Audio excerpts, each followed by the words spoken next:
नमस्कार, मैं हूं आपके साथ अनुष्का और आप देख रहे हैं 1 to 1 न्यूज। खबर वही जो होगी सही। आइए रुक करते हैं आज की खबरों की ओर। निर्णय ले लिया और यह निर्णय सामान्य निर्णय नहीं है।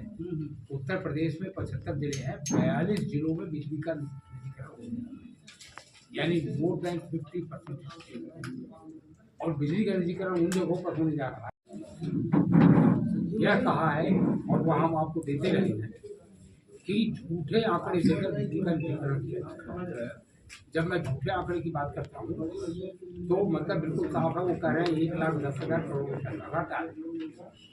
इसमें सब्सिडी का अमाउंट नहीं है। इसमें 25,000 करोड़ रुपए गवर्नमेंट डिपार्टमेंट्स का पैसा होता है। तो सबसे पहली जिम्मेदारी मैनेजमेंट की होती है। तो प्रबंधन अपने ऊपर कोई जिम्मेदारी लेने की बजाय वो उसको निजीकरण की ओर कोशिश कर रहे हैं। लंबी बातें मैं नहीं कहूँगा। निजीकरण के केवल 2 प्रयोग हुए हैं। एक प्रयोग निजीकरण का आगरा में हुआ है। हम 5.55 की बिजली खरीदते हैं और लोरेंट कंपनी को 4.25 देते हैं। ध्यान से सुनिएगा मेरी बात। लोरेंट कंपनी किसान नहीं है, नहीं होगा तो और क्या होगा। अब तक 3,000 करोड़ रुपए का घाटा किसी हेड में। और आगरा डिस्काम, दक्षिणांचल डिस्काम जिसका निजीकरण करना चाहते हैं, दक्षिणांचल डिस्काम से हमें मिलता है 4.47 रुपये। दक्षिणांचल डिस्काम में गांव है, उसमें बीहड़ है चंबल के, और बहुत बड़ा ग्रामीण क्षेत्र है। उससे मिलता है पर यूनिट बिजली बेचने पर 4.47। और आगरा में टोरेंट से मिलता है 4.25। जबकि आगरा कैपिटल है लेदर की, इंडिया की लेदर कैपिटल कही जाती है। जितने 5 स्टार होटल आगरा में है उतने उत्तर प्रदेश में कहीं नहीं है, ताजमहल प्रदेश। तो आगरा में कमर्शियल और इंडस्ट्रियल वो बहुत ज़्यादा है। और वह वहाँ से 8 रुपये 9 रुपये कमाता है प्राइवेट। कम से कम जो है 77,000 कर्मचारियों की छुट्टी होने वाली है। 26,000 कर्मचारी रेगुलर के, 50,000 कर्मचारी आउटसोर्स। तो बिजली कर्मचारी अभी अपनी आवाज़ करने की कोशिश कर रहे हैं। लेकिन आज की जो प्रेस कॉन्फ्रेंस, आज की इस प्रेस कॉन्फ्रेंस तो सारी ट्रेड यूनियन, राष्ट्रीय ट्रेड यूनियन और 27 मिला के कुल राज्य और राज्य की यूनियनों के पदाधिकारी बैठे हैं। इन लोगों ने कहा कि निजीकरण किसी भी प्रकार से जनता के हित में है न कर सकते। इन हम इसको धन्यवाद देते हैं। यह लोग निजीकरण के विरोध में हमारे साथ खड़े हैं और हम उत्तर प्रदेश सरकार से कर्मचारी हमारे किस तरीके से मदद कर रहे हैं। मैं कुछ प्रमुख लोगों को कहूँगा कि वो अपना वक्तव्य दें। सबसे पहले मैं चाहूँगा जयंत तिवारी जी राज्य सरकार जो विद्युत विभाग के बिजली विभाग में निजीकरण किया, एक बात ये आप लोग सोचिए कि जितनी प्राइवेट कंपनियां हैं वो विद्युत विभाग में ही निजीकरण के ऊपर क्यों धावा हुआ। आज से नहीं, 1993 से ये चल रहा है। 1993 में भी निजीकरण का प्रयास किया गया। 2000 के कर्मचारी हैं, संघों के कर्मचारी हैं, सब के सब बिजली विभाग के निजीकरण के खिलाफ हैं। कंपनियां बिजली विभाग में निजीकरण को लेकर इसलिए आती हैं कि उनको वहाँ 1 पैसे की पूंजी लगानी नहीं है। यहाँ इंफ्रास्ट्रक्चर डेवलप है, लाइनें बिछी हुई हैं, ट्रांसमिशन चल रहा है, वितरण चल रहा है, काम हो रहा है, कुछ करना नहीं है। उनको सिर्फ मैनेजमेंट संभालना है और अगले दिन से काम करना शुरू कर देना है। बिजली विभाग के निजीकरण से महंगाई बढ़ेगी, उपभोक्ताओं पर इसका बहुत ज़्यादा दबाव पड़ेगा। मुंबई में निजीकरण है, आप लोग जानते हो, उड़ीसा में निजीकरण है, आप लोग जानते हो। वहाँ की दुर्दशा उपभोक्ताओं की देख रहे हैं। मुंबई में टाटा का है, 100 यूनिट तक वो 5 रुपये कुछ पैसे की बिजली देते हैं। उसके बाद 300 यूनिट तक वो 8 रुपये बढ़ा देते हैं। और जैसे ही आप 500 यूनिट के पार पहुँचते हैं उनकी बिजली 15 रुपये से ज़्यादा हो जाती है। 18 रुपये उनकी हो जाती है, 15 रुपये ज़्यादा हो जाती है। तो उपभोक्ताओं पर भी इसका दबाव है। और सबसे बड़ी बात यह है कि निजीकरण के बाद कंपनियां निरंकुश हो जाती हैं, उनके ऊपर कोई अधिकार नहीं रहता है, एकाधिकार उनका हो जाता है।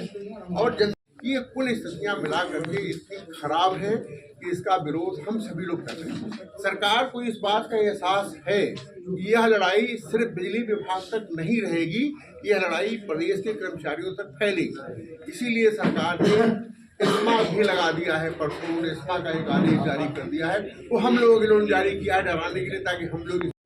मुख्यमंत्री जी एक ईमानदार व्यक्तित्व के स्वामी हैं।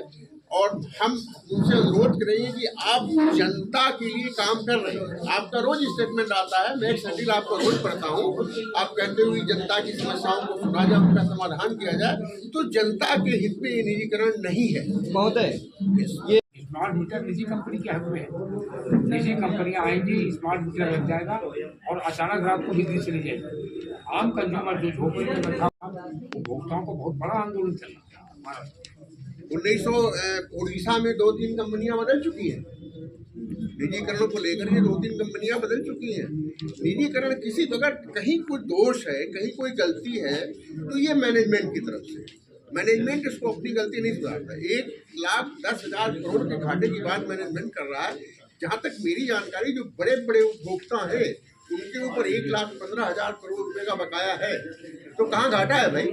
आप तो 5,000 करोड़ रुपए फायदे में हो, उसको वसूल करना आपकी जिम्मेदारी नहीं है। उसकी व्यवस्था आप क्यों नहीं करते हो? घंटा भी नहीं लगता है। आप अगर फोन करो तुरंत आगे कंप्लेंट ठीक हो जाती है। तो इस निजीकरण से किसी का लाभ होने वाला नहीं है। मैं माननीय मुख्यमंत्री से अपील करता हूँ, विचार करें। और जिस किसी ने भी उनको निजीकरण की राय दी है, ये राय बिल्कुल गलत है। 2027 में चुनाव भी है। जनता की सुविधाओं को ध्यान में रखते हुए इस पर पुनर्विचार करें, इसको वापस लें। अगर वापस नहीं होता है तो प्रदेश का राज्य कर्मचारी, हमारी संख्या करीब जो है 15-16 लाख है। एस्मा लगा दिया सरकार ने, कैसे हड़ताल करेंगे? इस्मा का मतलब क्या हुआ? इस्मा का मतलब ये हुआ कि आप अपनी बात कह नहीं सकते। हम हड़ताल नोटिस दे रहे हैं कि आप हमारी बात सुनिए। 15 दिन की नोटिस, महीने भर की नोटिस, धरना प्रदर्शन करके आपका ध्यान के बीच में काम करने और संगठित करने का काम करते हैं। इस मजदूर सभा के सैद्धांतिक रूप से सरकार की यह संवैधानिक काम है कि सरकारी या सार्वजनिक उपकरण को, जो आम जनता की संपत्ति गाड़ी कमाई से मेहनत से इतना बड़ा इंफ्रास्ट्रक्चर खड़ा किया गया है, वो कौड़ियों के भाव कुछ लोगों को, पूंजीपतियों को बढ़ावा देने के लिए कमीशन राजपत राय ने चेतावनी दी थी दुनिया के मजदूरों को, जहाँ एक गोली बात गई थी देश के मजदूरों को, कि दुनिया के जितना मैक्सिमम और रोकिए। आप सब्सिडी दे रहे हैं, आप छूट दे रहे हैं, आप फ्री में बिजली दे रहे हैं, तो उसके तो नुकसान भरपाई तो सरकारी खजाने से होना ही होगा। तो इसलिए भी हम हिंद मजदूर सभा की ओर से सरकार के निर्णय का पुरजोर के बारे में कहे, लेकिन उनका पूरा मंसूबा है कि पूरे बिजली विभाग को निजी हाथों में देने के लिए। ताकि मैं बताना चाहूँगा कि पहले भी पूंजीपतियों के हाथ में थी, लेकिन काफी लड़ाई के बाद ये सार्वजनिक क्षेत्र में आई। और सार्वजनिक क्षेत्र में आने के बाद गांव-गांव, झुग्गी झोपड़ी तक बिजली पहुंचाने का काम हुआ। आज गरीब से गरीब के घर में भी बल्ब जल रहा है। अपने तमाम एफिलिएट, हिंद मजदूर सभा केंद्रीय संगठन है, यूनियन नहीं है, उससे बिजली के लोग भी एफिलिएट हैं, उससे रेल के लोग भी एफिलिएट हैं, उससे खेतिहर मजदूर भी एफिलिएट है, उससे शुगर का मजदूर भी। कोई मजदूरी, इंजीनियरिंग, स्टील, कोल, कोई ऐसा क्षेत्र नहीं है जहाँ का मजदूर हम लोगों के साथ ना हो। और उन सब की ओर से मैं सरकार के इस निर्णय का विरोध करता हूं और अपील करता हूं कि सरकार जनहित में, आम लोगों के हित में, आम जनता के हित में और एक वेलफेयर स्टेट की जो जिम्मेदारी है, उस जिम्मेदारी को निर्वहन करते हुए हमारे जो संविधान का मूलभूत सिद्धांत है उसको परिपालन करते हुए इसे पूर्ववत चलाने और इसको सुदृढ़ बनाने। इसमें कोई कमी है, इसका कोई दिक्कत है तो काम करने वाले प्रतिनिधियों के साथ मिल बैठ करके उसको चर्चा करके उसको दूर करने का काम करें। इन्हीं शब्दों के साथ मैं फिर एक बात करता हूँ और अपील करता हूँ माननीय मुख्यमंत्री जी से कि देश में, प्रदेश में अशांति इससे होगी, औद्योगिक अशांति, केवल फिर बिजली में नहीं हड़ताल होगी। आप इस्मा लगाएंगे और बिजली के अगर नेताओं को गिरफ्तार करेंगे तो आम जनता में ये इसका असर नहीं जाएगा, ऐसा नहीं है। और इसीलिए हम लोग यहाँ बैठे हैं कि यह एक आदमी, अभी जैसा तिवारी जी ने कहा, उपभोक्ता जो सबसे ज्यादा प्रभावित होगा, हम उसके बीच में भी जाएंगे कि अगर ये निजीकरण होगा तो आपकी दिक्कतें क्या होगी। फिर वो किसान को जो सिंचाई करता है, जो ट्यूबवेल चलाता है, उसकी क्या होगी, उनको भी बताएंगे। तो इसलिए भी ये हम लोग आज यहाँ बैठे हैं कि खाली बिजली का कर्मचारी इसके खिलाफ नहीं है, इसके खिलाफ प्रदेश का हर वर्ग है, हर मजदूर है और हर मजदूर बिजली की मजदूरों की इस लड़ाई में उनके साथ। एसेंशियल सर्विसेज का निजीकरण क्यों किया जा रहा है?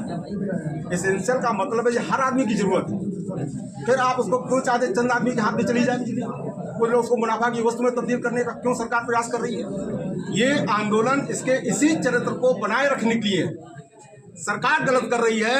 चंद उद्योगपतियों को मुनाफा कमाने के लिए सरकारी क्षेत्र को प्राइवेट सेक्टर में दिया जा रहा है। हम इसका घोर विरोध करते हैं। ये किसी कीमत पर इसका निजीकरण नहीं होना चाहिए, क्योंकि आज बिजली उतनी जरूरी है जैसे ऑक्सीजन हमारे लिए जरूरी है। अगर बिजली ना हो, स्कूल नहीं चलेंगे, अस्पताल नहीं चलेंगे, रेलवे नहीं चलेगी, कुछ चलेगा नहीं, पूरा देश ठप हो जाएगा। इस सबके बावजूद भी सरकार जानबूझकर निजीकरण पे का काम कर रही है और एस्मा लगा रही है। जो देश को बचाने का काम कर रहे हैं एस्मा उनके खिलाफ लगाया जा रहा है। जो देश को बेच रहे हैं उनके खिलाफ एस्मा लगना चाहिए। यूपी सरकार के खिलाफ लगना चाहिए, केंद्र सरकार के खिलाफ लगना चाहिए और उन अधिकारियों के खिलाफ लगना चाहिए जो इसके निजीकरण पे वो बढ़ावा दे रहे हैं, निजीकरण के लिए काम कर रहे हैं। तो साथियों, हमारा पूरा समर्थन है। हम इसके लिए सड़क पर उतरेंगे, जनता को भी कहेंगे आप आइए, क्योंकि ये लड़ाई सिर्फ कर्मचारियों की नहीं है, ये देश के एक एक व्यक्ति की लड़ाई है। इसलिए हम सब मिलकर इसका विरोध करेंगे और इसको रोकेंगे। थैंक्स।